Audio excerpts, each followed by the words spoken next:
فوج کا کوئی سیاسی ایجنڈا نہیں ہے. اچھا صاحب، 19 جون 1992 کو ایم کیو ایم کے خلاف آپریشن ہوتا ہے تو فوج کے بریگیڈیئر آصف ہارون پنجاب کے صحافیوں کو کراچی میں بلاتے ہیں اور انہیں بریفنگ دی جاتی ہے کہ ایم کیو ایم کے دفاتر سے، ایم کیو ایم کے مرکز سے جنا پور کے نقشے برآمد ہوئے.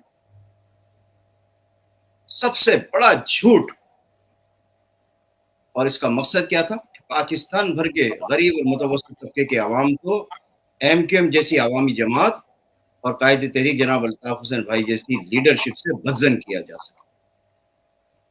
19 جون 1992 سے آج کے دن تک فوج نے ہر اس سیاسی جماعت، سیاسی رہنما، سیاسی کارکن کے خلاف ناجائز جبر و تشدد اور ظلم و بربریت کے ہتھ کنڈے استعمال کیے. جس کسی سیاسی جماعت، سیاسی لیڈر اور سیاسی کارکنان نے فوج کے ناجائز اقدامات، فوج کی غلط پالیسیوں، فوج کے ظلم و ستم کے خلاف آواز احتجاج بلند، چاہے وہ ایم کیو ایم ہو، تحریک انصاف ہو یا کوئی اور سیاسی جماعت.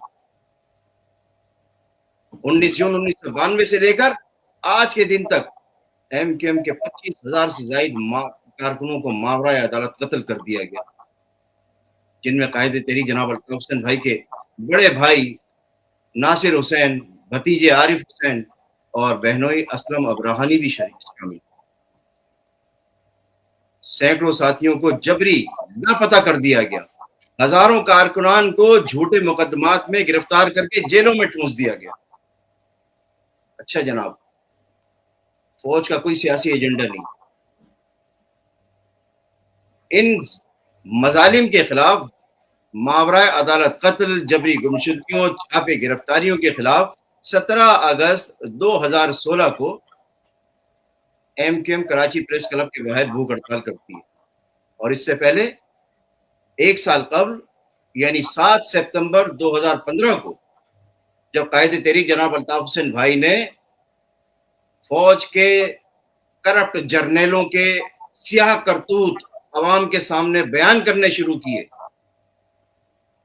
تو آئینے میں اپنا چہرہ مسخ شدہ، بدبودار، مکروہ چہرہ تبدیل کرنے کے بجائے آئینہ توڑنا گوارا کر لیا اور قائد تحریک جناب الطاف حسین بھائی کے اظہار حق پر، سچائی کے اظہار پر پہرا لگانے کے لیے لاہور ہائی کورٹ کے ذریعے الطاف بھائی کی تحریر، تصویر، تقریر، حتیٰ کہ ان کا نام تک میڈیا پر لینے پر پابندی لگا دی.